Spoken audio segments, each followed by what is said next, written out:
Hi, everybody. Welcome to Heathen Talk, your favorite Heathen podcast, where we can always tell you just how wrong you are. In case you've noticed, I'm not Josh. He will be joining us momentarily, but I'm Lauren. With me, as always, is Thorin. And joining us tonight is our executive producer, Toby. We're going to talk about face-to-face heathenry and online heathenry tonight. Kind of been an interesting topic with how heathenry has exploded with the internet. But before we get into all that, got a couple of things to throw to you.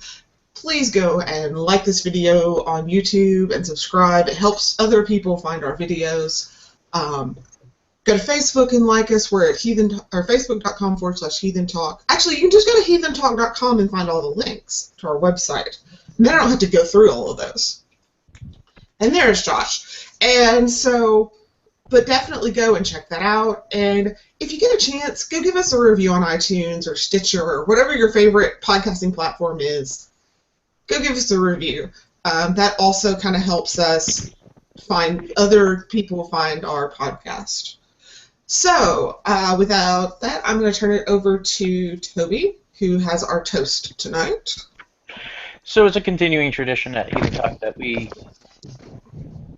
single out people who are doing things for their community, that are bringing people together, that are bringing them down to face-to-face heathenry. And I think that's so important given the topic of our discussion that I want to talk about my friends Brian and Renee. Brian Marshall is actually a previous guest to Heathen Talk. He was featured... Tribe building. Nope. That was... No, wait, wrong. I'm sorry. Brian the Horn Carver. Horn Carver, yeah.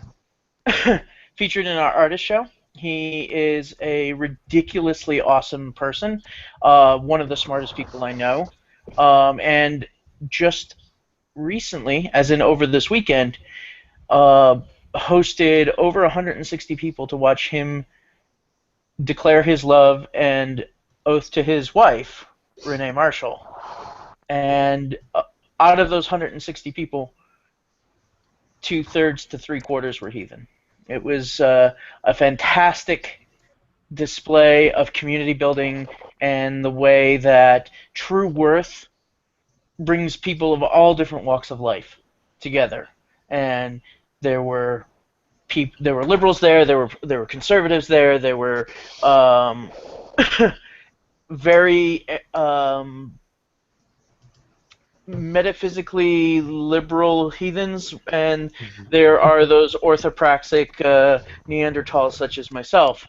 All of us came together because this one couple are amazing people, and we can agree that we may disagree about everything else, and tomorrow we may fight again, but here and now we're doing something truly important, and that's showing our love and respect for people of worth.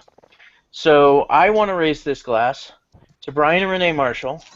May their lives be long, may they be happy, and may they be healthy. To Brian and Renee. Hail. So I'm going to start with you, Toby. What you drinking? I found this today. A barrel-aged Old Rasputin Imperial Russian Stout, aged in rye whiskey barrels. It is phenomenal and comes from California and North Coast Brewing. If you ever get the chance, this even beats it on nitro. You know, and I'm going to back Toby up on that. I've had that before, and if you know Old Rasputin and you like it, but you look at that bottle and you hang back at the price a little bit because it is more expensive than the regular version, just bite the bullet and buy it. It's totally worth it. Thorin, what you got? Well, as those of you that pay attention to what I drink may have noticed, this is probably the palest beer any of you have ever seen me drink on air. Not that I don't ever drink pale beers, I just tend towards the dark ones, and you guys, especially in the winter. So you guys have seen a lot of that. But there's a brewery in Pennsylvania called Victory that I discovered over the summer, and so far they hadn't let me down. So when I saw this one their Saison du Buff, I had to go ahead and give it a try because Saisons can be ridiculously awesome when they're not ridiculously bad. And since Victory hadn't given me a ridiculously bad beer yet, I wanted to try it. You know what? It's actually really good. It's just a hint sour, which is a good thing. I'm not talking about the bad sour. This is the good sour. It's got a really interesting, complex taste, and honestly, I'm glad I picked it up. Josh is not drinking at the moment. Josh, tell us why you're not drinking. You're a bastard. Yes, I am. I left my house keys sitting on my desk at work, and my roommate is currently working, so I'm stuck outside until 11 tonight. I want y'all to observe Josh's dedication to this thing he has created, that he is sitting in the cold of Cascadia in the middle of the night on his front porch, broadcasting from what limited battery his phone has left, just so that he can bring Heathen Talk to you people. Are you plugged in, or are we going to lose you? You may lose me. I don't have a charging cable, so. All right. Well, we're glad you're here for as long as you are. Yes. And I, tonight, am drinking, once again, I'm finishing off finally the bottle of... I'm trying to get it to focus. I don't know if it's going to... yeah, it's just way too bright. Anyway, this is Cowie Mead. Cowie Wine Cellars and Vineyards out of Paris, Arkansas. And it has got to be some of the best... I would argue that this mead is some of the best commercially brewed mead I've ever had. And I've had quite a bit. But I like sweet meads. And it's sweet without being cloying, and I just really like it, and it's awesome to be able for me to support, like we talked about with Yule, our Yule episode last week. It's important for me to support our local brewers and businesses. I'm down with that. I'm definitely down with that. I mean, I'm hoping to be a local brewer and businessman soon. I always drink Oregon beer when I can get it, so you know. We know. I used to drink Arkansas beer when I could have beer. Why? Why? Because Diamond Bear is awesome. Hey, and for those of you out there that sympathize with Lauren's issues with beer, amongst other things, and want to support a local Cascadian brewery, I recently told her about Ghostfish Brewery that I discovered over the weekend that actually brews, and I know some of you aren't going to believe me, all their beer is gluten-free. And I did like 3 flights of tasters there, and they were all good. So I'm going to definitely pick some of that up for Lauren for Cascadia Moot, and if any of the others of you have issues, let us know. Yeah, I'm going to actually go up and talk to our... I'm actually going to go up and talk to our local place that's been really good about ordering stuff and see if they can get it in. They may not be able to, because they may... I don't know. The way buying liquor across state lines is so weird. It's weird, yeah. It is so weird. So, tonight we are talking about... It's kind of a dual topic. On one hand, we're talking about this kind of... And it's nothing new. I just want to say that from my experience, and I think Toby and Thorin can back me up on this. Online heathenry and people that online is nothing new. It's been around since the internet, of dawn of internet. But we're going to talk about that. We're going to talk about why face-to-face heathenry is so crucial and so important to really doing it right. Which is, a big deal for me. I actually spent today doing face-to-face heathenry. And face-to-face heathenry can be more than just, we get together, we stumble, we bloat, we feign, whatever. To me, at least. Well, it can definitely be more than that. I mean, face-to-face heathenry is getting together with other heathens in a lot of ways and having that sense of community. Oh yeah, today I went out, I had lunch, and I went shopping with my kindred sister. And Monday, I had celebratory lunch with another heathen friend of mine because we had both finished our finals.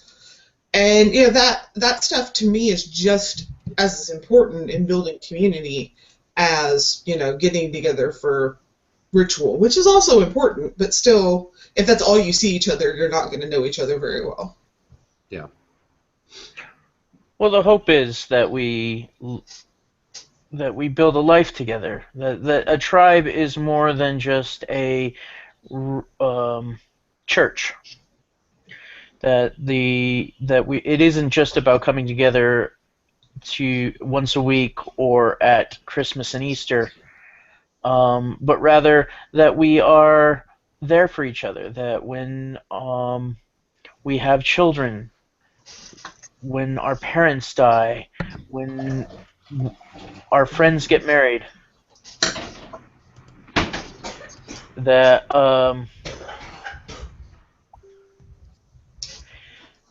we share those experiences and times together, and it's absolutely vital that we do that in a way that allows us to grow in friendship and relationships together. Absolutely. I think you're 100% on point with that because really, you're building when you're building tribe, you are building intentional family, Mm-hmm. which is very important. So I guess the first thing we're going to hop on here with this is we are going to talk about online heathenry. And we're going to, I said to somebody earlier this week, I said in fact, I said to my friend Imbar, I said, man, we're probably going to piss a bunch of people off this week. Undoubtedly. So, online heathenry is been around, as far as like connecting with other heathens online, that, there was Usenet, and then before Usenet there was... Well, Usenet goes back to the dawn of time. Yeah, I mean, there's Usenet, and there were, email lists. I mean, I remember being on our Mead Hall back in the early 2000s, and which was a Yahoo group, which just could get brutal. And then you start moving into this kind of the social media heathen generation. And to be completely fair, I'm going to be honest here that the idea of I never had seen it, and you guys please tell me if I haven't seen it because it's something I've not seen. Anyone trying to do online ritual until kind of we hit the social media point outside of maybe like Second Life. I think that I could be wrong. Maybe there have been some isolated incidences of it in the past. I didn't start seeing it until more recently when you've seen within the heathen community pushes on things like ritual praxis and pushes on things like actually making sure you do ritual and don't just be a heathen, and talk about Odin once in a while. And I've kind of seen it almost as a reaction for finding an easy way around the difficulties of being isolated without finding a way to break that isolation. So the first time I encountered the concept of an online ritual was in the word e-bloat in 2012. And I had just driven 11 hours ridden in the car 11 hours from Atlanta to North Florida. It was for a now defunct event called the Southeast Heathen Folk Moot. And we went to see friends who had actually come up to the event that my group had put on the year before, well, about 6 months before. And tired, hungry, travel weary. We're in order to actually be there face to face with heathens that we liked and respect, and meet new heathens, some of which we liked and respected, and some of which whom not so much. But we went there to meet these people, and then we hear that this thing called an e-bloat. It was kind of a shock to me. It was kind of like a why, and it took me a long time to realize why not. Like, it was hard to articulate, but there's many different reasons on why an online ritual just cannot be efficacious, and it could actually be harmful. And we'll get to those in a minute, but that's my introduction into that piece. So yes, definitely post social media, and what it is having people that have started to grow up with the internet as a thing.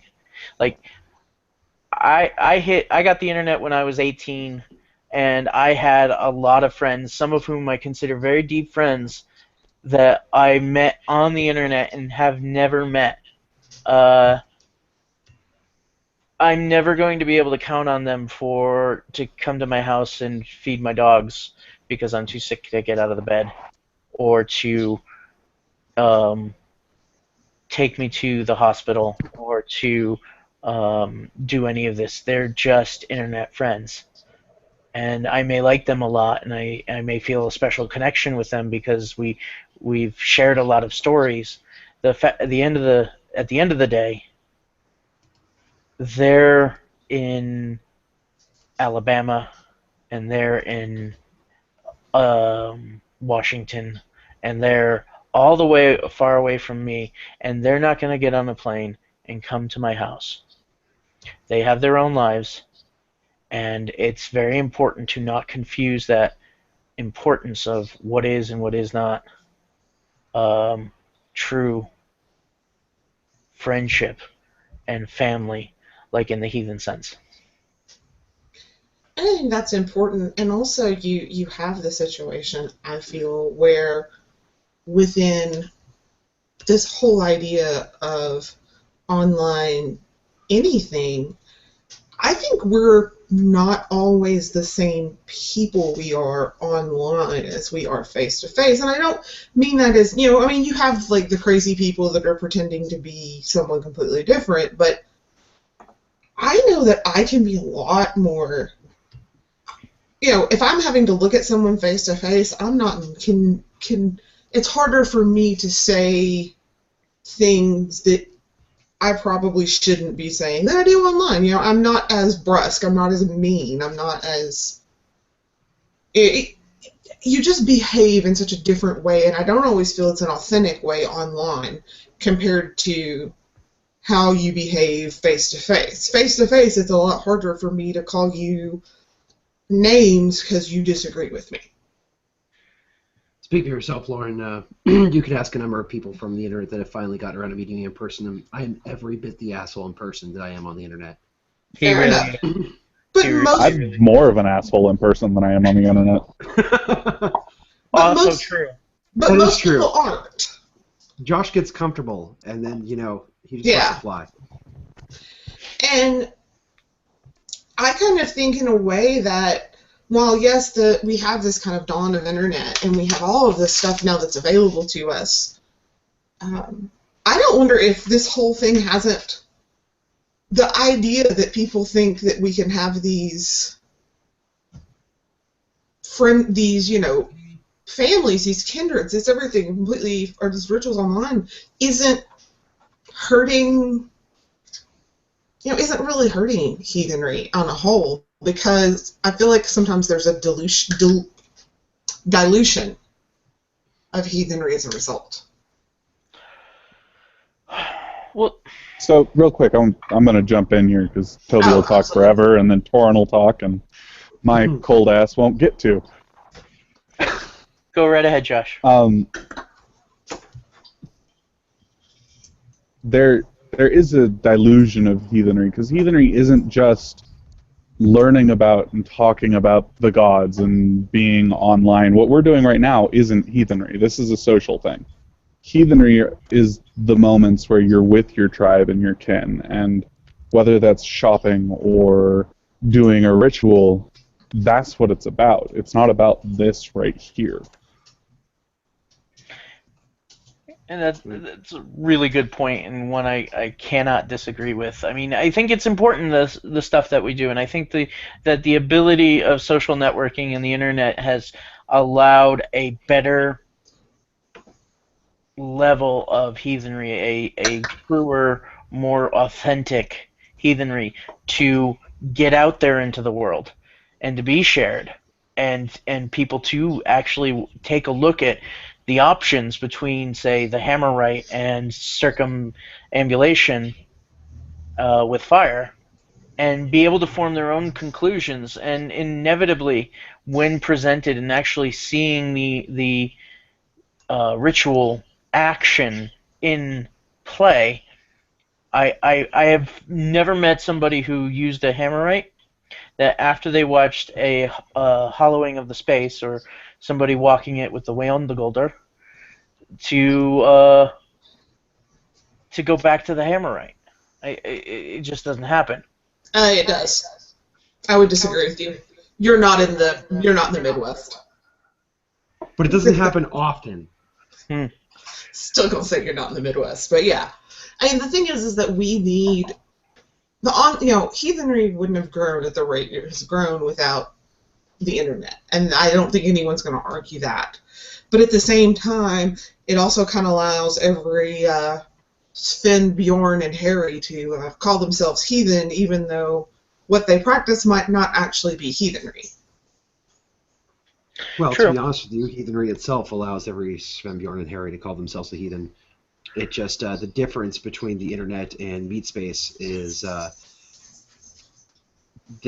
in meatspace you can deny them entry to your hall. Exactly. But I mean, there are good things about online heathenry, and that's kind of where I'm getting. And there are bad things about online heathenry, and there are good things and bad things about face-to-face heathenry. But when you sum total everything up, if online heathenry isn't a gateway to face-to-face heathenry, you're not doing it right. You're not getting what it's meant to be. Well, hold up here, just for a second. Sure. If we take the "you're not doing it right" out of the equation, because as a podcast we've gotten a lot of kickback on that. Take that out of the equation. If you're not meeting up in meet space, if you're not meeting each other in real life, you're missing out. Yes. There's something, and I said it in a tweet earlier this week, there's a power in being together.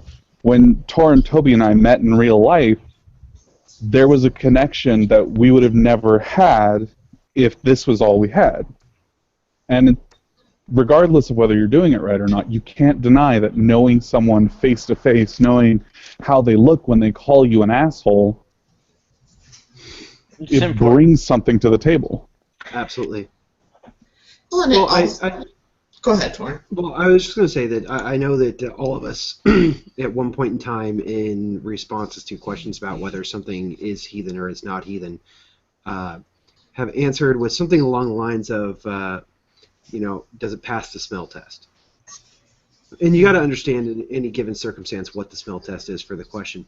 And in this case, I think it would be just asking the simple question: if you could only do one, if one of them was to disappear, which one is actually functional? Online heathenry functions only so long as meatspace heathenry exists. Exactly. But meatspace heathenry would continue without online heathenry. It would be slower in its build, I'm sure. The internet has done wonderful things for connecting people, for extending knowledge is a good way to put it.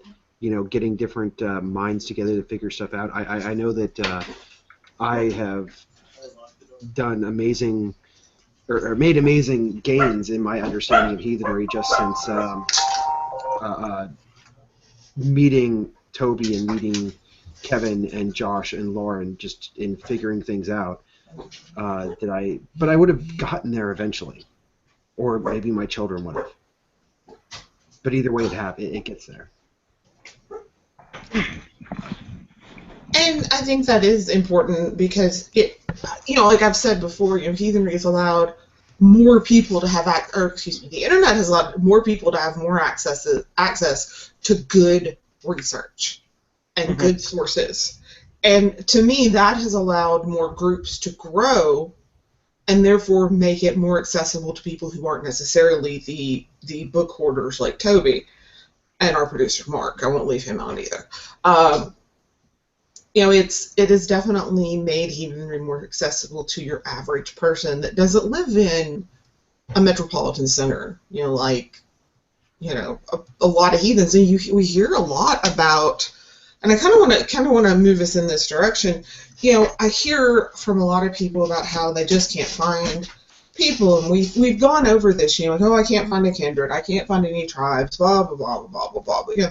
It's a very common refrain that I've been hearing since I got involved with Heathenry almost 15 years ago. The question then becomes, why is this idea of online ritual, online kindred, online whatever, as a replacement for meatspace, or even just because you don't have anything better? Why, I guess, would you say, I'm sorry, guys. I was not preparing to host this, so yeah, that is, why are these things not an acceptable practice? Why don't they work as a substitute for having face-to-face? Mind if I take a stab at this? Go right ahead. Because it substitutes spirituality for religion, and spirituality is bullshit. Spirituality can fertilize a farm or stink up your house. Everybody's seen the wonderful memes and billboards. Religion is like a penis. It's great that you have one, but keep it in your pants. It's absolutely backwards. Spirituality is like a penis. I disagree with you, because you're missing the part there where it says it's fine to have one, it's good to be proud of it, but don't shove it down other people's throats or expose it to children.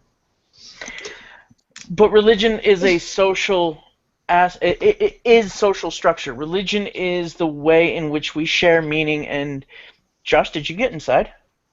I'm in a neighbor's house. Ah, very cool. Okay, sorry to derail. Religion is a social activity. Religion is the vehicle through which a culture provides meaning to its members and provides meaning to itself. And that's not necessarily the same two vectors there.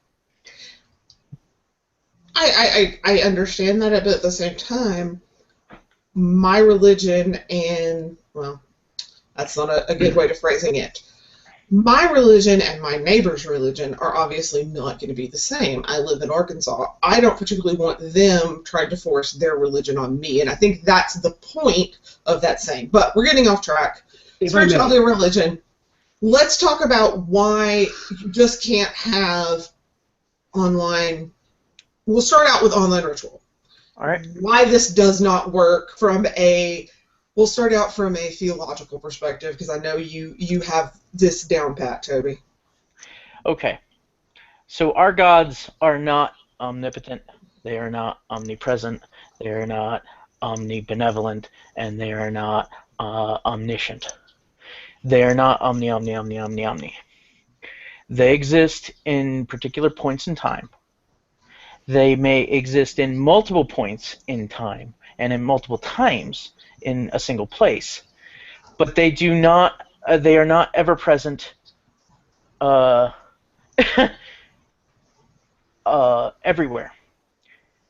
How can the gods who exist in natural spaces and exist in sacred space exist among people flung across a continent? My understanding of what our gods are and what my understanding of what ritual is means that the two cannot exist together. So my question to the idea of online ritual is, how do you participate in an online religion? How are you anything other than a spectator to online ritual?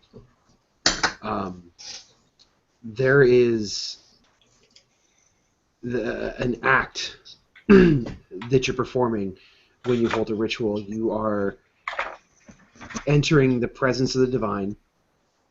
You are communicating with the divine, and that may be facilitated by an individual. That maybe you have a person leading the ritual, but everybody is there and everybody is participating.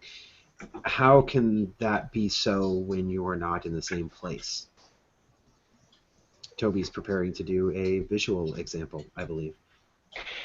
I just to reinforce your thought, is all ritual is communication, correct? I mean, that is my belief. That is how I approach ritual. All ritual is trying to communicate with the holy ones, with the numinous, with the divine, our gods. And what we want to do is sort of put a locus of communication, a signal. And all signaling behavior is standing apart from the noise. So to find a way to create a point that stands out from the noise around it. So it's the exact opposite of camouflage. Camouflage, you lighten the recesses and you darken the protrusions so that you have a flat plane and you can't notice that pattern. If I put myself and my kin here in the center of this plane, my presence pushes down on that, and that causes a particular gravity to that plane. This is what physics calls a gravity well. It's not the same thing, but the illustration is important. By being in a single point in time, or a single point in space-time, that this signal becomes all that more focused from the noise around it. If we spread those out, it's a blank sheet of paper. The signal never gets out there. You never make the communication. I can't make it any clearer than that.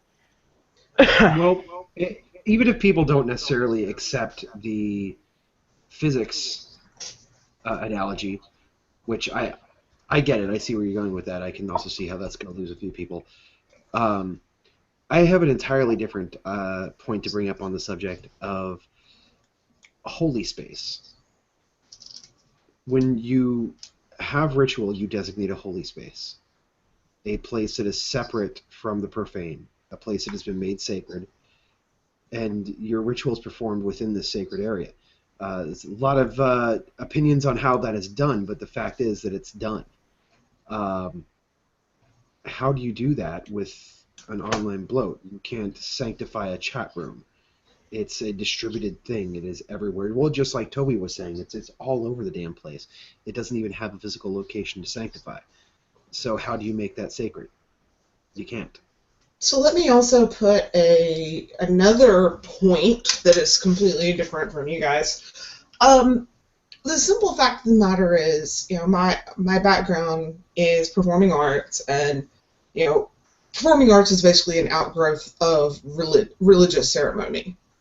And I think that if we think the idea that we can have some sort of online ritual, and the statement was brought up earlier that online ritual, you're not a participant, you're just an observer, because there is a lot of Christian influence baggage, and as Thorin is often to say, I grew up Christian and so did you. Where, when you go to most Christian denominations, you go in, you sit down, you might sing, but there's no actual active participation in that particular religious rite or ritual. You are there. And so that, I think, carries over into this idea of having an online bloat, an online whatever, is that we're going to end up with, participating. And quite frankly, I'm going to say it. And then the other side of it is, I feel like sometimes the people who do it are not so much, I'm sorry, but it turns into, especially when you're talking about venues like Second Life, it turns into role-playing heathenry. Or even, I would argue, IRC or some of those other things. It turns into role-playing. You're not actually there. You're not actually doing anything. You are either role-playing or you're performing. There is no participating. And I say this as someone who's been a part of, although not heathen rituals, I've been a part of online. I mean, you can find me. There's a YouTube video of me participating in a Norse ADF ritual. I didn't really get anything from. I've been to some Wiccan rituals on Second Life as when I was at Wolstenstein. Didn't really get anything from it. There is something to be said about. And one of the things ritual does that on a psychological level is it really does change your brain, your mental state, your emotional state, where you're operating consciously. And that's just not something you can do typing words in or talking on, Skype or whatever, because no matter how hard, there's more to ritual than just words that are said. There are, we use the props that we use because they evoke a certain response. We do the things that we do, whether we understand it or not. We do are done and were done by our ancestors because these things evoked a particular response in us, in the gods. Either way, the point is, we can't just say, you just can't do that online. I can't go around and sprinkle blood on you from the sacrifice if I'm in Arkansas and you're in Sheboygan. So, real quick, I want to interrupt everybody. I made it into my house. All right. I now have a glass of red wine, courtesy of my neighbor, and the beer I was planning on drinking is Ill-Tempered Gnome Winter Ale by Oakshire Brewing. I like that. So since we're taking kind of a little segue here, I do want to remind you guys we are giving away a book this week. So stay tuned till the end of the podcast, and you will find out how you can win They Walk With Us by John Maynard, and also my opinion on the book, because I'm about 80% through it. So just an incentive to keep listening. There you go. So, on the subject of reasons why online bloat can't work, and there are so many, and it almost feels like we're just piling them on and piling them on and piling them on. And to be honest with you, good, because the more reasons we give you to realize this is a bad idea, the more likely one of these is to get through to you. If we give you 10 reasons and you ignore 9 of them, the 10th one might convince you. So we're just going to go in that direction. And the direction I'm going to go with right now is the concept of the sharing of luck. There are going to be differing opinions about this. I can name I can name heathens that head tribes in my area that I respect greatly in almost every way, except for the concept of doing open ritual. The ritual where everybody's coming, it's a party. Just show up, doesn't matter who you are, and I've seen that go wrong so many times. So, and the thing is, when you are at ritual, you are trusting somebody with your communication with the divine. Who are you trusting? Is a good question, because you are trusting not just the person officiating the ritual, but you're trusting everybody who's participating in the ritual.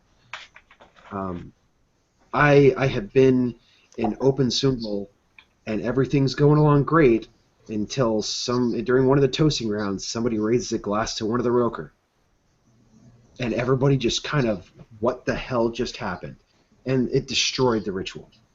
And if you don't have some sort of, bond with the people that you're holding ritual with, you don't know who these people are, you don't necessarily know what's going on, how can you know that things like that aren't going to happen, that your ritual is not going to be destroyed by an idiot? Now, I will say this, that if you're running, and this is just, I'm going to toss this out here, if you're having public open symbols with people, whatever, that's your choice, go right ahead. set your ground rules at the beginning, like a good host, because that saves you a lot of heartache. But yeah, I totally get you. I mean, I have ritual at my house. I am, for lack of a better term, we call me she who must be obeyed, but I'm the chieftain of our kindred. And we have it at my house. And I'll be quite frank with you, I don't want people I don't know. It's practical. I'm not going to, would you invite just random, I just don't want, and of course that sounds bad with the hospitality thing, but I'm just not going to invite everybody and their mama to my house. Because this is a private space. This is a space for us, and it's something for my kindred. That's a really good topic there. We should probably do a show about hospitality. Oh, wait, next week we're doing a show about hospitality. Nice segue, Toby. Nice segue. It is really funny you mentioned that, though. I mean, and hell, did I mention the idea of not inviting strangers into bloat? Because I'm doing, this coming weekend for Yule, what is probably the riskiest bloat of the year that I do, because I don't. One of the traditions at Yule for my folk is that all are welcome. We turn no one away, and this is for the celebration. I'm not necessarily talking about the ritual. This is for the celebration. If a stranger knocked on my door during our Yule celebration, they would be invited in. They would be given a drink. They would be given food and a spot by the fire, just because it's how it is. And, well, it happened once. It was weird, but it went well. And this year, given that, those of you that have paid any attention to, the doings of my tribe, my tribe is Yule, my tribe has not done Yule before. And this will be our first Yule as a tribe, and there are going to be a lot of heathens not in our tribe that are welcome in our ritual this year. Like me.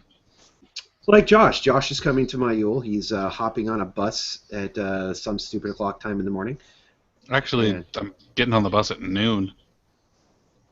On a Saturday? Stupid o'clock in the morning. Well, that actually brings up a point that I want to make here. That's how important face-to-face heathenry is. I'm traveling 6 hours by bus to meet with 2 heathens I know and a multitude I don't.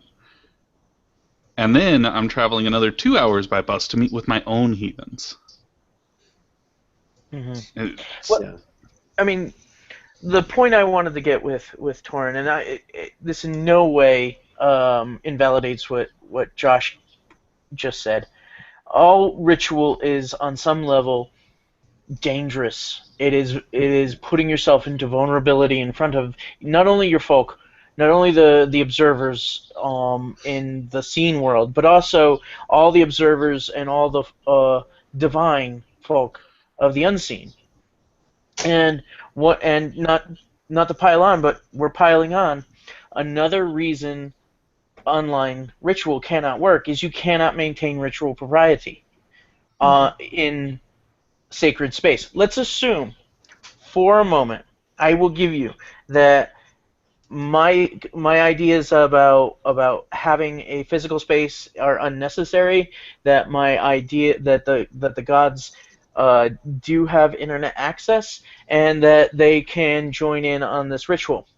What's to prevent somebody sitting at their desk with their webcam on and having no pants on? That's. I mean, let's be completely honest here. Professional up top, yoga pants on the bottom. So yeah, I gotcha. Hey, let's be perfectly honest here. T-shirt from my favorite distillery up top. Plaid pajama pants on bottom. Exactly.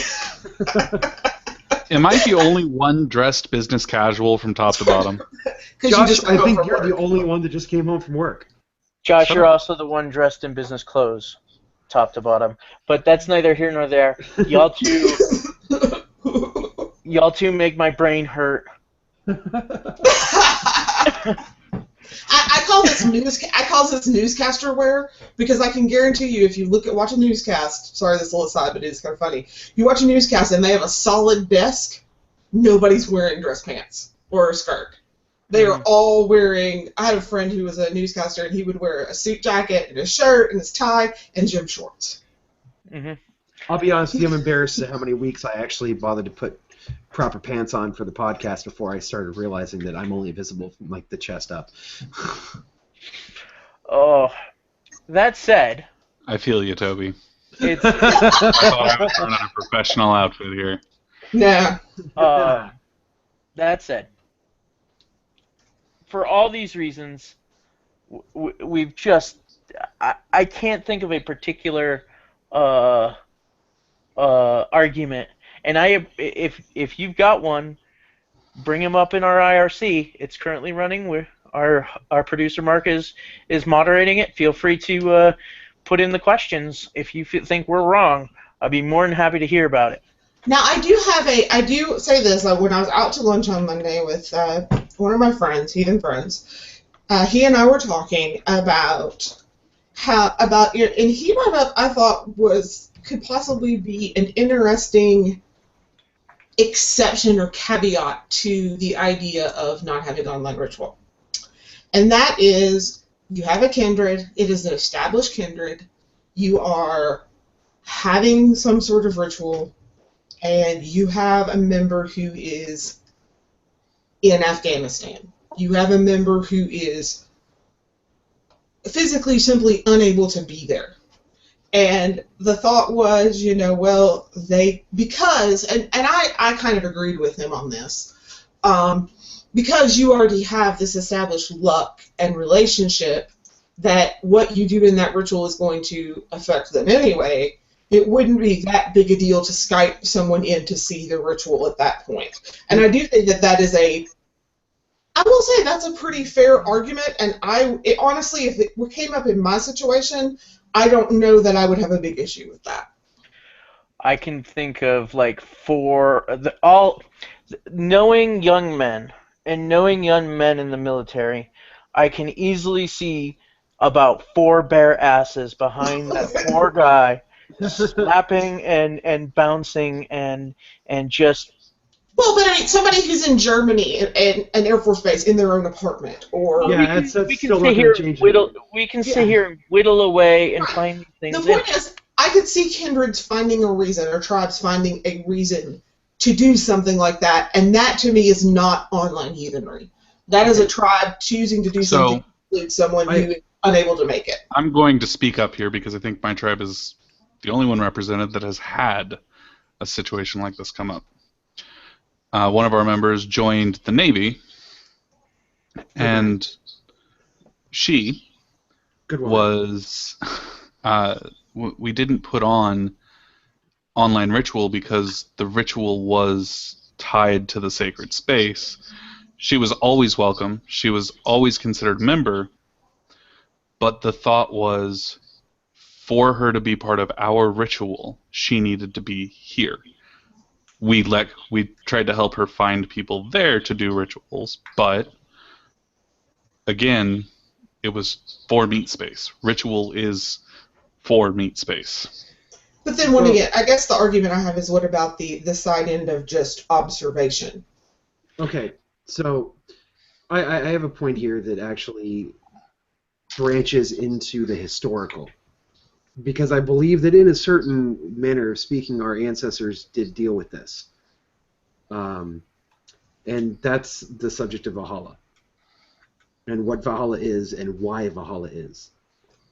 In fact, there was one of our fans just earlier today posted a short essay on the subject, on the idea that Valhalla isn't some heathen heaven. Valhalla is the battlefield. It is the consolation prize. It is what happens when you die in battle far from home and you cannot join your family in the mount. That is when you cannot, because you are not in the right place, you cannot physically be there, and you cannot, it even affects your afterlife. So if we're going to imagine that those boundaries exist in death, one would imagine they exist in life as well. I'd agree to that. Yeah. And As for observing, that's a tough one. I mean, I can understand wanting to observe, but I don't think that it would be appropriate. I'm not sure why I have that reservation. Perhaps someone can illuminate me, but it feels wrong. It's up for it. It's up for every tribe to determine what is truthful and what is not, and ultimately the results of their ritual action will out in the results of their luck and their strength. Whether it's efficacious or not will be readily apparent over time.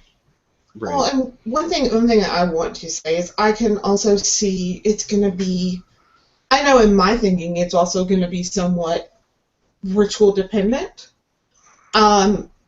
The difference between, your float, your symbol versus somebody who's far away and you're having a naming or a wedding. I think that also can play into what are we talking about here? We're not, are we talking about Yule, or are we talking about wanting to be able to observe, your sister's baby naming, or your sister's kid's baby naming, or your sister's baby naming, whatever.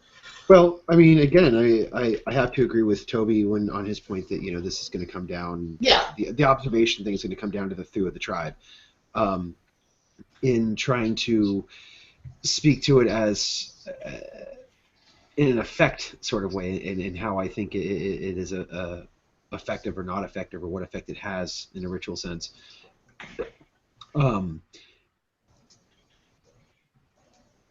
Sorry, brain just derailed for half a second there.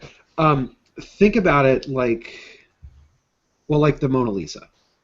I'm sure that most people listening have at some point heard, or I know you've all seen pictures of the Mona Lisa, but I'm sure most of you have probably heard stories about people who have seen pictures of it and then went and saw it.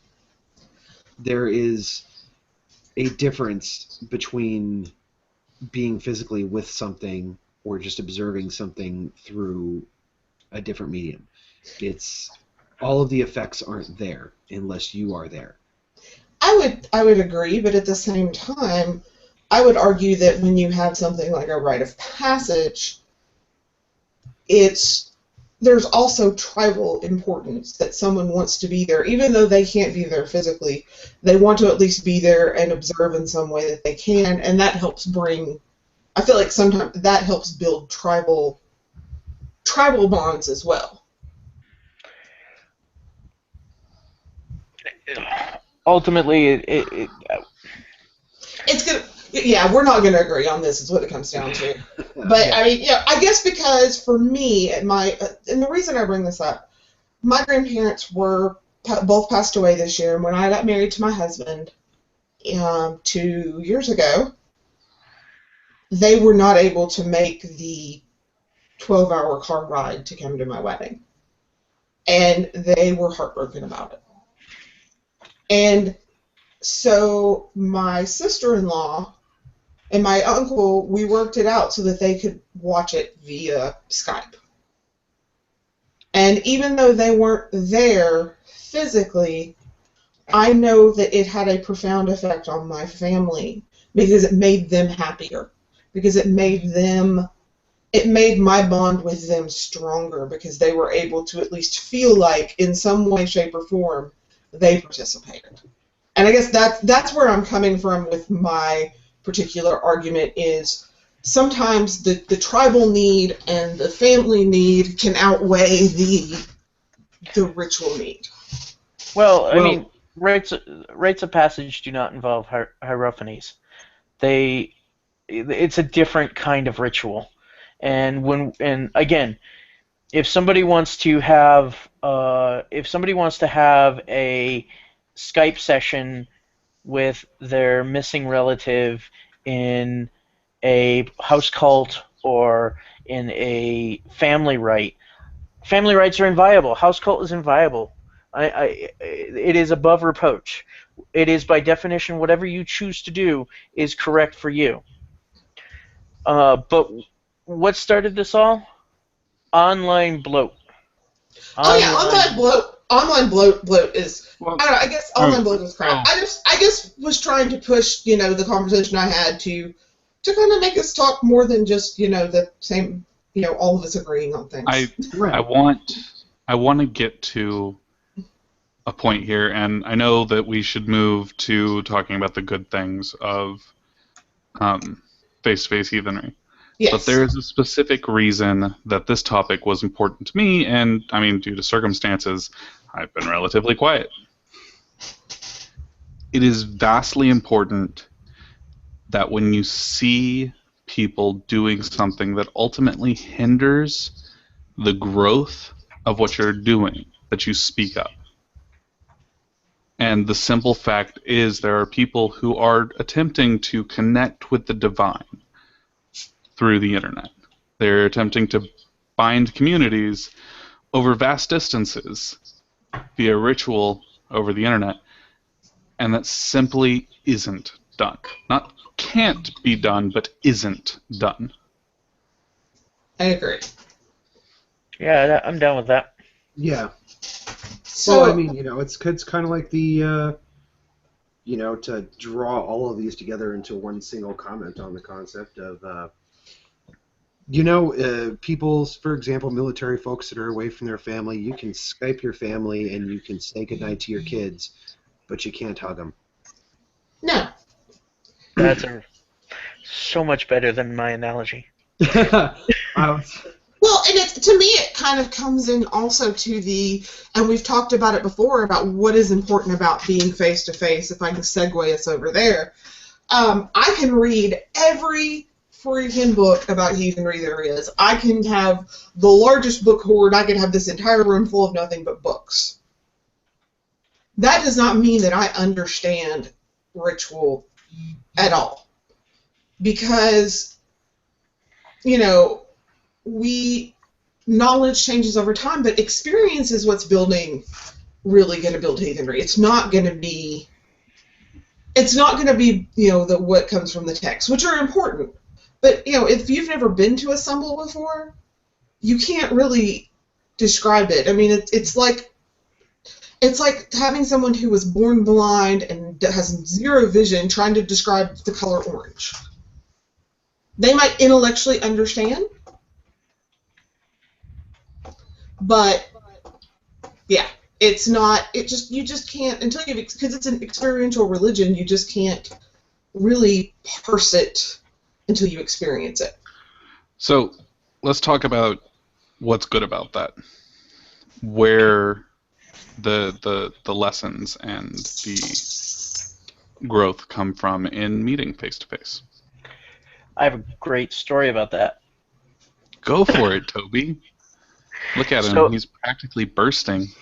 It was one of the more personally meaningful moments of this past weekend. Again, my friends Brian and Renee got married over the weekend, and on Friday night we're all standing around a fire, like you do, and we're all toasting the happy couple, not Sumble.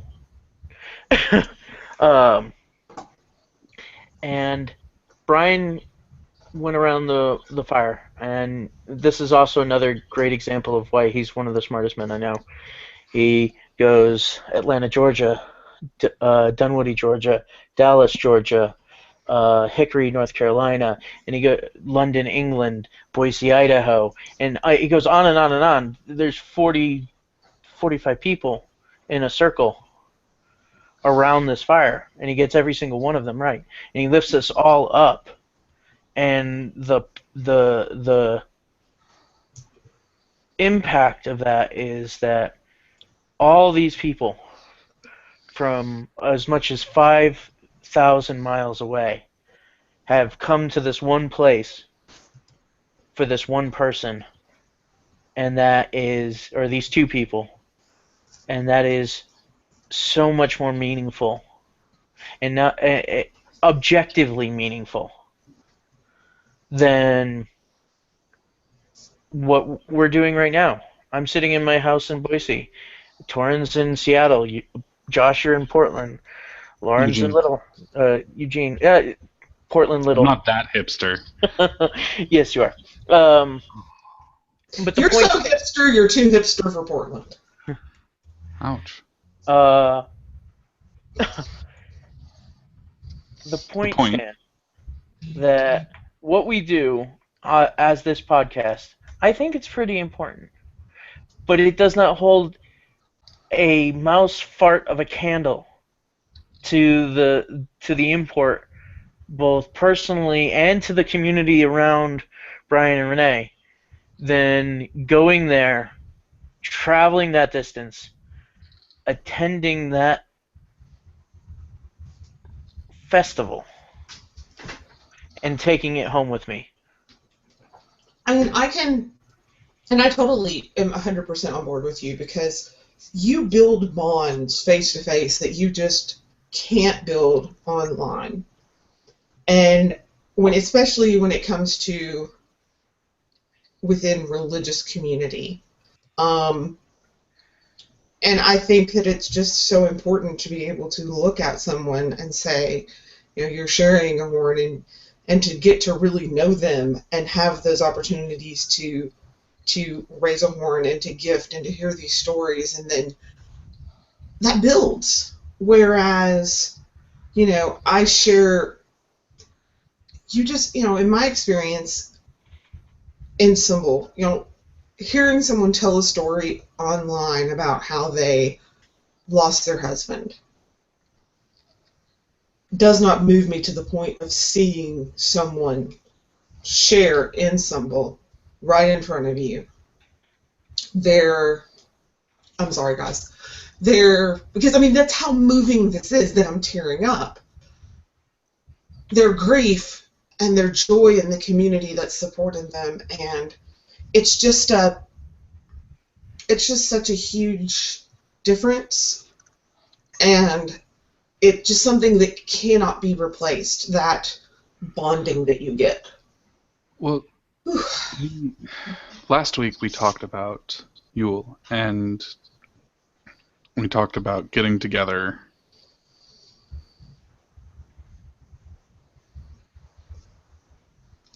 Did we just lose Josh? We may have. That's a good question. Can you all hear me now? And Yes. Yes. sorry, apparently I was speaking too quietly. My mic is not that good. Last week we touched on the importance of getting together to make merry. What we didn't really talk about was the importance of getting together to grieve and to experience the heartache. And a lot of life is heartache, and being heathens with each other gives us the ability to grieve with those who understand us. Definitely. It gives us a chance to share our lives. We are a reality-accepting religion. We're not living this life for some great promised next life. We're not living this life for, the hope that we are, we are living life right now. Life on life's terms. And part of that is the joy and the sorrow and being able to have community. And I'm talking about actual physical community to lean on. Toby brought up earlier, if you're too sick to get out of bed, someone to feed your animals. For me and our kindred, when someone's having a surgery, we're already planning up how we can all handle, how we can all make sure that they're all fed for a week so that she can rest. It's stuff like that you're not gonna get, but any other way, but building up these bonds with each other that create this. And that goes back to Toby's earlier point about whether or not you can trust him to come feed your dog when you're sick. Yeah.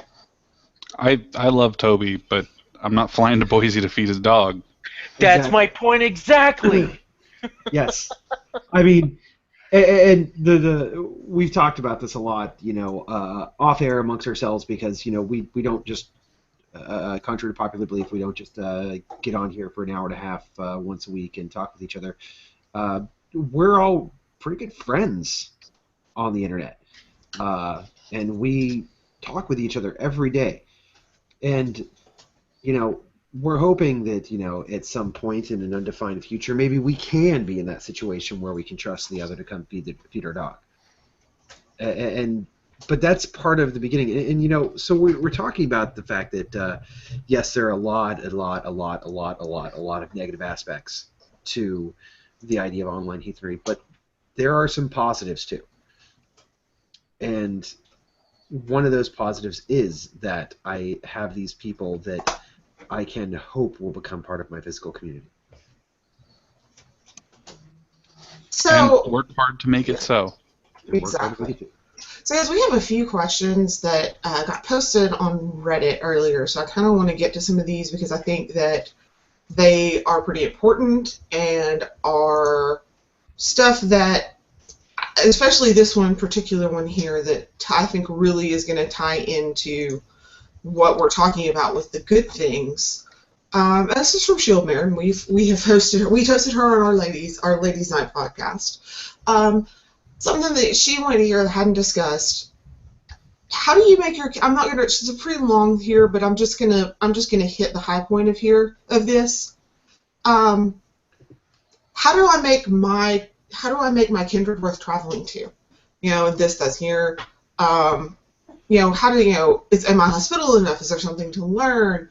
Basically, how are you creating environments that make people want to be a part of what you have? Because I wrote that down in my journal the other day. It came across my head when I knew we were going to be talking about this. How do you make your group into something that becomes something people want, and you're attracting the right people? And because for us, we have a guy that comes to our stuff. James drives 3 hours to come to stuff here. And that's just mind-blowing to me that someone would do that. But I think that is a very good point, especially considering a lot of places heathens are so very spread out. So, Toby, how far have you traveled this year just to be with heathens? 25,000 miles. I routinely travel 200 miles a month. Well, yeah, 200 miles a month just to be with heathens. Thorin, your people are all fairly close, right? Yeah, I'm fortunate with that at this point my tribe is all very, very local. We're about, most of us are within an hour of each other, except for we have a few people that drive 2 or 3 hours for events. But I would say most of us are within an hour, hour and a half. And we're all blessed to live in the United States, and let's be honest, an hour's travel is practically just down the road. Unless you live in the Northeast, then they are like freaked out that you have to drive an hour somewhere. Yeah, but they're weird. Or if you're in Texas, where an hour literally is next door. Right. But the point being, and I saw Shieldmare's post, and I'm glad you brought it up. What? The point being, Nope. we lost Josh again. We lost Josh again. It's okay, it happens. So, Thorin, I want to ask you, because you run, you're kind of new, you have this organization you're running, and it's new, and you're in that very early stages. Does that thought go through your mind? How have you ever thought about, how do I make this event worth the while of people to drive? Of course, yours not quite as good, to fight Seattle traffic to come to this event. Well, it's a regular thing in my mind, especially in these early stages of the tribe is when it's the worst, because we have no Thu, if that makes sense. Yeah. There are no automatic tribal traditions for a lot of things for us because we haven't come up against those things yet. We're about to head into our first Yule. My tribe has never done a Yule ritual. Every step I take sets precedence in the Thu of my tribe, and so I'm rightly terrified about fucking it up. as a result of that, yeah, I think an awful lot about what am I going to do to make it worthwhile. Now, when it comes to my tribe, while we have, my closest member, Chris, is, just down the road. If I absolutely had to, I could just walk down to his place. It would take me 25 minutes to walk to his house. I can drive there in 5. But then we've got our Thula, Kate. She lives in downtown Seattle compared to me living in Shoreline. That means nothing to most of you. I understand that. But driving to Kate's in Midland traffic is going to take about 35 minutes. And she has no car because she lives in downtown Seattle and doesn't need one. So I have to make it, make sure that everything stays worth continuing. And that's not just for events, that's for the tribe as a whole. Because there is always some effort involved in our tribe gathering in one place. And it's definitely the same thing for us. I'm kind of the center point right now, because I'm kind of in between, because I'm in Little Rock and almost everybody else lives in the various inner and outer suburbs. But yeah, it's definitely, I'm sitting here, we're having Yule at my house on Sunday night, and I have been, trying to figure out, okay, what am I going to do to make sure that what we do is enjoyable, that everybody, I have these worries of being a good host, which, we'll talk about hospitality next week, but I do have those concerns about, I want to make sure that everything is good, and I want people to enjoy themselves, and we have a couple of, for lack of a better way to put it, kind of prospective people. I hate using the word prospect, I just do. I'm just going to put that out there. I want to make sure that I give them a true experience, especially those who've maybe never really experienced like an actual heathen holiday before with other than, at home by themselves. So, we have another question off Reddit that I think is, did it come off Reddit or no, it didn't. I'm sorry. I got a different one here where basically somebody wants to know, how do you actually get out there and do it? If you are shy, if you're worried about meeting people, how do you actually get out there and do that first face-to-face meatspace meeting? Can y'all hear me now? Yes. I don't know what's up with my mic. But you look like you're ready to stab it. So the first time I met my tribe, my kindred, I actually hiked a mountain to get to them. And I hate meeting people. The only way you can do it is to reach out, find out when a gathering is, and go. Yes.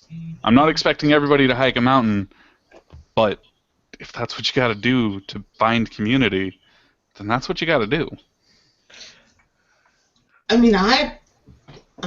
I am a very kind of prideful person, and I frequently have to beg rides to things because, they don't let me drive anymore. So, and it can be hard, but at the same time, you got to do what you got to do. I think I've said this before. As a heathen, what's your priority? What is your priority? Is it being heathen, or is it sitting on the internet and talking about being heathen?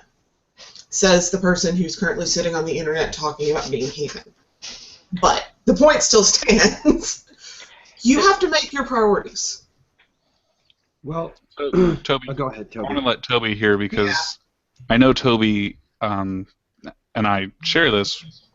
We are anxious people, and meeting new people can be daunting. I am too. I have a mild to moderate anxiety disorder. It's something that I'm not ashamed about. I'll talk about it if it is what it is. Meeting new people is hard. Learning to play the guitar is hard. Learning to drive a car is hard. Learning a new language is hard. How do we do all these things? Practice. How do we eat it? We practice. How do you eat an elephant? One bite at a time. If you're afraid of meeting heathens, are you afraid of meeting heathens, or are you afraid of meeting people?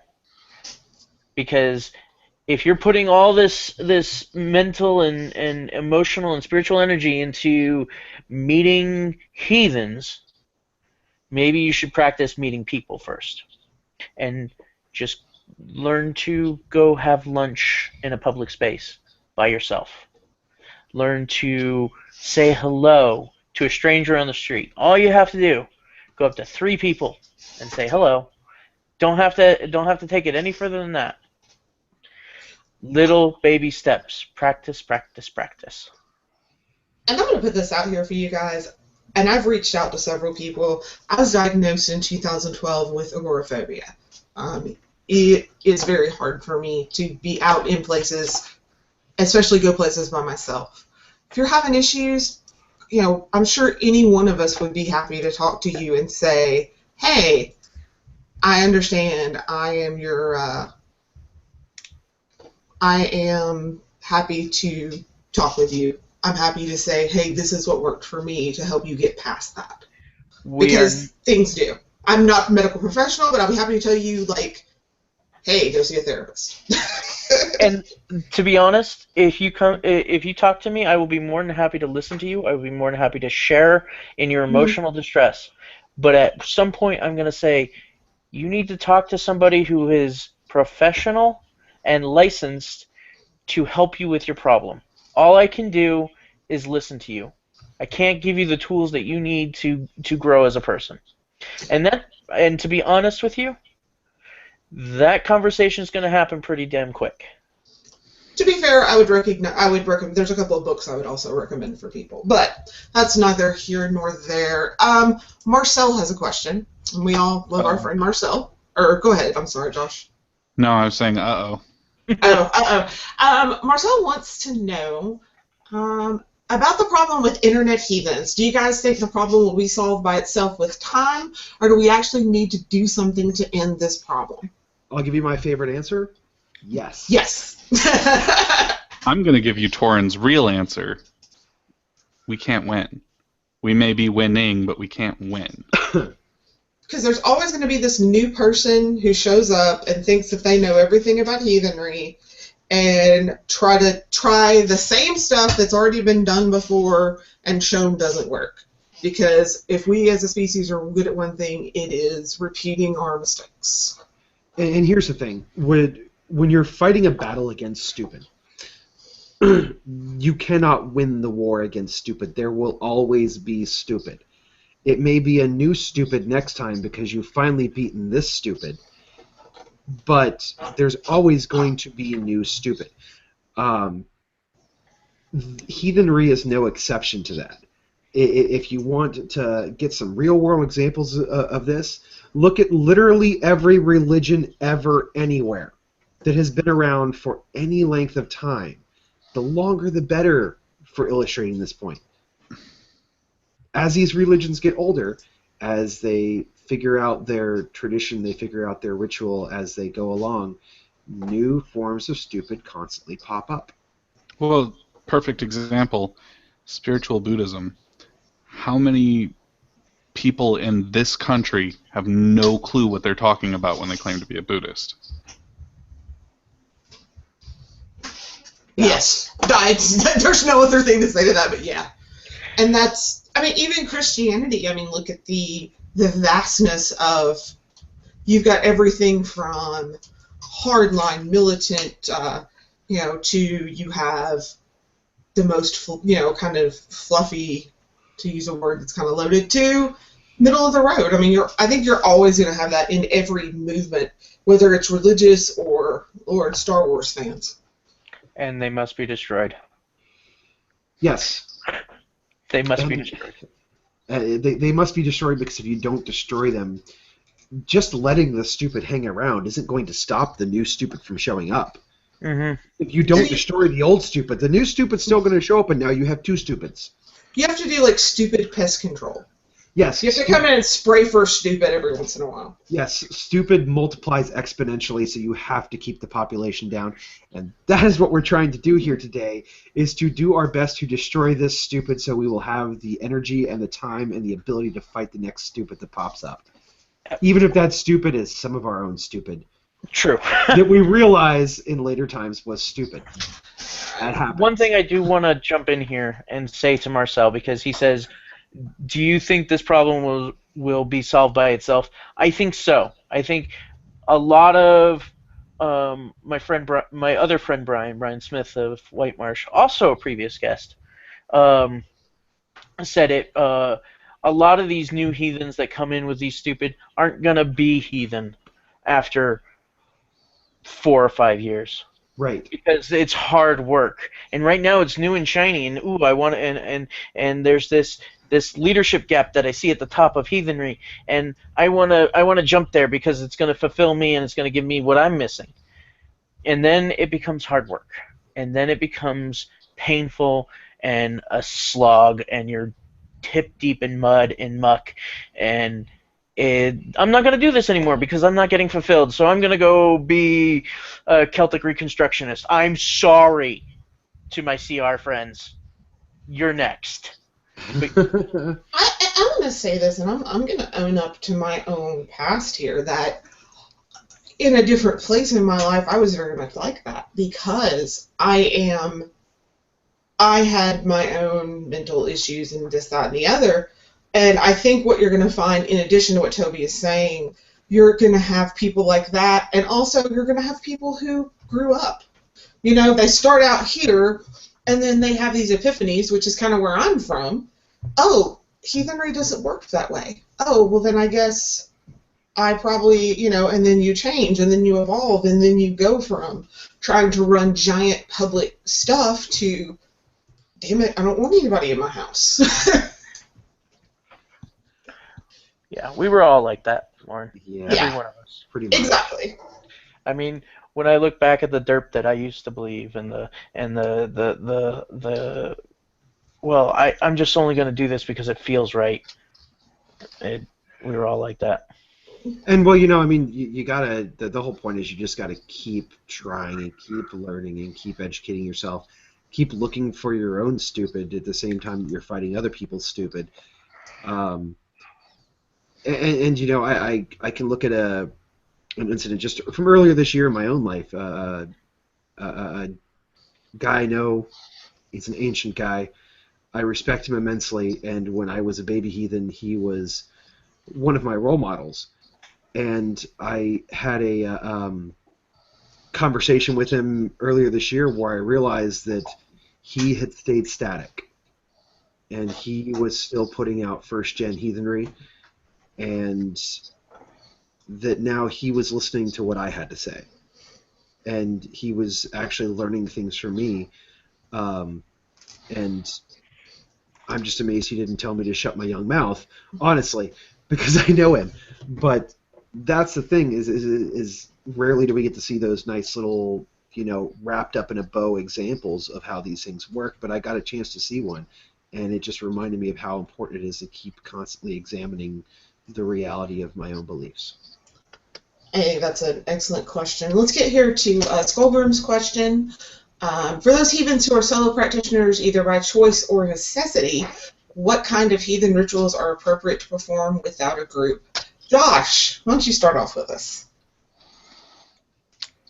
I'm not sure. So Toby's said it before, and I think it bears repeating, house cult is inviolable. And when it comes to heathen rituals, if you're by yourself, you can offer to the gods, and I honestly don't know what a simple offering would be called. But your house cult is the rituals you're going to observe, your ancestors, your house white, and even your house god. Those things deserve honoring and ritual, and go and do. Have to agree with that 100%. All right, so steal my thunder. No, yeah, because look, it's an inward outward thing. If you have no one, make yourself the kind of heathen that other heathens want to be around. Focus on your ancestors. Focus on your house gods. But don't make that the focus of your practice. I mean, or rather, let me take a step back from my own words there. Don't make that the sole focus of what you do. Right. If you do not have a community in your neighborhood, whatever that may be, whether it's a block or a state, make one worth joining. Make the kind of community that you want to be a part of. Be the change you want to see in the world. Which is highly ironic coming from me. I'm gonna go ahead. I was going to say something a little woo, but I find that it's been true in my experience. Things will happen on the timetable they're supposed to happen when it comes to, my career has been pretty stagnant for a while because of, various and sundry reasons that aren't really important. What's important is that all of a sudden, everything is falling into place for things, for us to grow, for us to, not just in numbers, but just in our heathenry. And I think that's so important. And there were a lot of factors that go into it, but it happened, and it's the right time, and everyone's in a position where this happening is happening at a time where it's good for them. And it's, something that they can do, and that's what I'm trying to say is be patient. Mm-hmm. So, I mean, really, everybody kind of tackled that question pretty well. And the fact is just realizing, if you're trying to figure out what kind of ritual you can do or should be doing when you're solo, is just look at what the point of the ritual is. Try to learn exactly what the point of the rituals you're doing are. And if the point of the ritual is for your tribe to be communicating with the gods, then you obviously can't be doing that by yourself.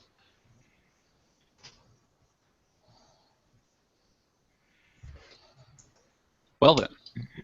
I think that's fairly on point there. So, guys, I promised we were giving a book away, and I'm going to keep on my promises. Like our usual book giveaways, at the end of the show, there will be a post go up on Facebook.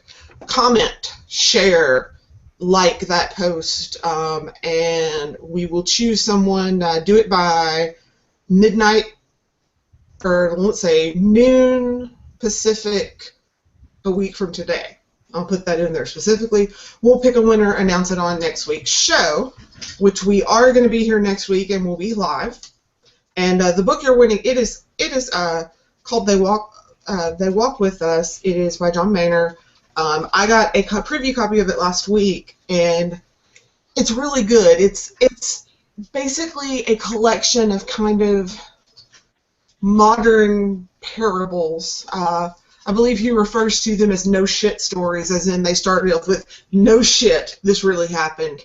Kind of exaggerations and hyperboles of true stories that involve some sort of, the divine involvement. And I'm really enjoying it. I'm about almost through. I've probably got a few more stories left, but it's really good, really enjoying it. There'll be a link up on Facebook if you want to go buy it, but definitely comment. You want to win this because it's going to be pretty awesome. Are you sure they're hyperboles and exaggerations? I mean, John lives in the savage north up above the Canadian border, and you can never really tell what happens there. Well, I'm going by what he said. Oh. I'm going by his own definition in the foreword to the book. So. Thorin just doesn't like Canadian Cascadia because the capital of Cascadia would be Vancouver. Oh no, I love Canadian Cascadians. They're wonderful people, and I would love it if there was no longer a border between us. And they could have the capital. Maybe we'd have less traffic here. No, you wouldn't. So, Josh, I tried to go over our usual stuff, but would you mind closing us out with a reminder of all of our social media and everything else?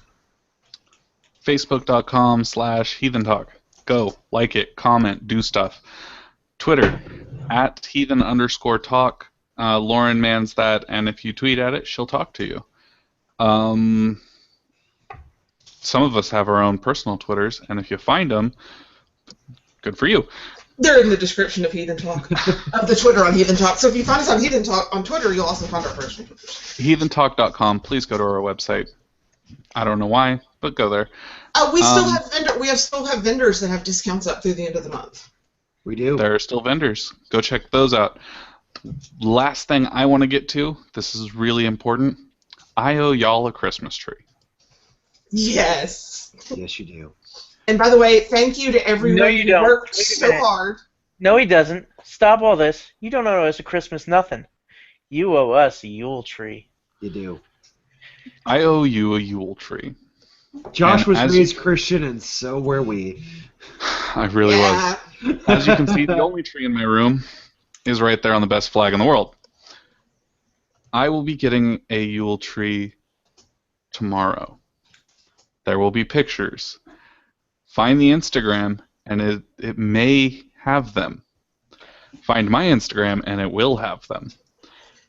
Go to Facebook. Toby- Go to our Facebook page and see the really sad picture of Josh. Because he has to get a And I tree. want to be perfectly clear, that's not my tree. That's my mother's tree. I was considering stealing it, but she said she would stab me, and she's scarier than all of you. So, And yeah, thank that's you. going to happen. I want to say thank you to all of our fans who really rallied and got us over 5,000 likes on Facebook. Because You guys did that 500. quick. 500. 500, I'm sorry. 500 likes on Facebook. I want to put a shout out to Chris, Mr. 500. Thank you very much, sir. And if you get in touch with me, I'll share your picture on Facebook. I'd also like to point out that my very Christian mother got on board with this and was number 498. That's fantastic. And I'm just going to say thank you to the Arkansas Heathen contingency who all came together and literally, I think, got everyone in Arkansas to like the page. You guys are awesome, and I didn't have anything to do with it. That was totally my friend Einbar and her doing, so definitely his doing. I appreciate it. Thank So, you. It was really Now I have to clean my house. yes. It was really a hell of a thing. All 7 heathens in Arkansas all liked the page. There's more than 7. There's like 20 people up in Fayetteville. It's crazy. Anyway, guys, because for those of you who are listening to this live tonight or are going to watch it on Facebook this week before it comes out, I hope everybody has a very wonderful start of Yule, start of Mother Night. Next week we will be back and we'll be live, and we'll be talking hospitality, which is another really important topic this time of year. And Toby, thank you for being here with us this week. And as always, guys, you're not the boss of me. Yeah, but you're doing it wrong. Happy Yule, everyone. Glad you'll. Good Yule.